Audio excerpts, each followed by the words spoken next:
Start. August 15 స్వతంత్ర దినోత్సవ సందర్భంగా నంద్యాల జిల్లాలో ప్రశంసా పత్రాల పంపిణీలో ఎస్సీ, ఎస్టీ, బీసీ, దళిత ఉద్యోగులకు అన్యాయం జరిగింది. గత 2024 సంవత్సరంలో అప్పుడు కూడా మన జిల్లా నందు ప్రశంసా పత్రాలు ఇవ్వకుండా వందలాది మంది ఉద్యోగులకు అన్యాయం జరిగింది.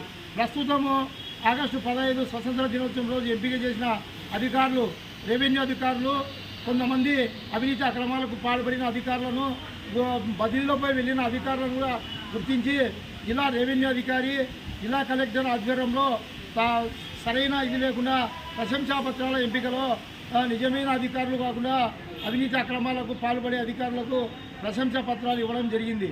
గత సంవత్సరము జనవరి 26వ తేదీ ఇవ్వాల్సిన కడప పత్రాలు ఆగస్టు 15 మొత్తం కలిసి దాదాపు 900 పత్రాలు ఇవ్వాల్సింటే కేవలం 350 ప్రశంసా పత్రాలే ఇచ్చినారు.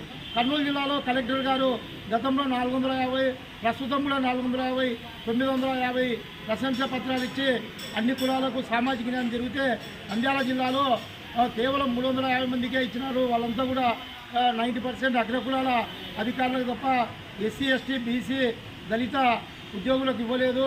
అవినీతి అక్రమాలకు ఎన్నో రకాల పాల్పడిన రెవెన్యూ అధికారులు కేవలము మండలం మారి వేరే మండలానికి వచ్చిన వారం 10 రోజులకే ప్రశంసా పత్రాలు ఇవ్వడం అనేది ఎంతో దుర్మార్గకరమైన విషయము. ఈ విషయంపై మేము రాష్ట్ర హైకోర్టు ప్రజా వాయిద్యాల కింద లోకాయుక్తలో కూడా ఉమెన్ రైట్స్లో కూడా వేసేస్తామని చెప్పి ఈ సందర్భంగా తెలియజేసినాము. స్వచ్ఛంద సామాజిక సేవకులను గుర్తించకపోవడం కూడా ఎంతో బాధాకరమైనది.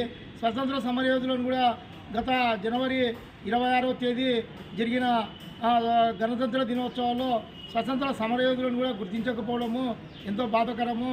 అదేవిధంగా అవినీతి అక్రమాలకు మారుపైన ఉద్యోగులను ప్రజాప్రతినిధులు కూడా వాళ్ళకు సపోర్ట్ చేసి వాళ్ళని రికమెండ్ చేసి ప్రశంసా పత్రాలు ఇప్పించడం అనేది ఎంతో బాధాకరమైనది. ఒక రెవెన్యూ అధికారి ఎన్నో రకాల అవినీతి అక్రమాలకు నిలమైందని చెప్పి రాష్ట్ర ప్రభుత్వము ఆ అధికారిని వేరే మండలానికి ట్రాన్స్ఫర్ చేస్తే మళ్ళా మండలానికి ట్రాన్స్ఫర్ చేసిన అధికారికి 10 రోజులకే ప్రశంసా పత్రం ఇవ్వడం అనేది ఎంతో దుర్మార్గకరమైన విషయము. కనుక ఎస్సీ, ఎస్టీ, బీసీ, దళిత కులాలను విశ్వసించిన ప్రభుత్వానికి రేపు రాబోయే ఎన్నికల్లో ఖచ్చితంగా బుద్ధి చెప్తామని చెప్పి ఈ సందర్భంగా తెలియజేస్తూ నా పేరు ఏ నాగరాజు, ఈ నంద్యాల జిల్లా విజిలెన్స్ కమిటీ మెంబరు, రాష్ట్ర జాతీయ బీసీ సంక్షేమ సంఘం కార్యదర్శిగా పనిచేస్తున్నాను. ఈరోజే నూతనంగా గోసన్పల్లె నుంచి రాంబాబుని డోన్ మండల బీసీ సంక్షేమ సంఘము కార్యదర్శిగా ప్రకటిస్తున్నాము. తొందరలో ఆర్ కృష్ణయ్య ద్వారా ఆయనకు నియామక పత్రాలు కూడా అందిస్తామని చెప్పి మా రాష్ట్ర అధ్యక్షుడు నాగేశ్వరరావు యాదవ్ గారు కూడా తెలియజేసినాము.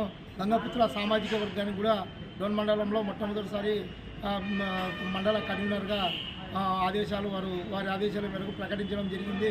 ఈ జిల్లాలో జరుగుతున్న అవినీతి అధికారులకు, కొమ్ముగాస్తున్న రాజకీయ నాయకులకు, ఉన్నతాధికారులకు తొందరలో ప్రజలు బుద్ధి చెప్తారని చెప్పి సందర్భంగా తెలియజేసినాము. నిజమైన ఎస్సీ, ఎస్టీ, బీసీ, దళిత ప్రభుత్వ ఉద్యోగులకు ఈ జిల్లాలో ఎటువంటి ఇది లేదు. మొత్తము ఎమ్మెల్యేలు, అగ్రకులాలు, ఎంపీ, 2 మంత్రులు కూడా రెడ్డి సామాజిక వర్గానికి చెందిన వారు ప్రజాప్రతినిధులు అయినందుకే ఎస్సీ, ఎస్టీ, బీసీ ఉద్యోగులను ఏమాత్రం కూడా అధికారులు గుర్తించడం లేదు. దీని మీద ఖచ్చితంగా రాబోయే రోజుల్లో ప్రజల ద్వారా చైతన్యం చేసి ప్రభుత్వానికి బుద్ధి చెప్తామని చెప్పి ఈ సందర్భంగా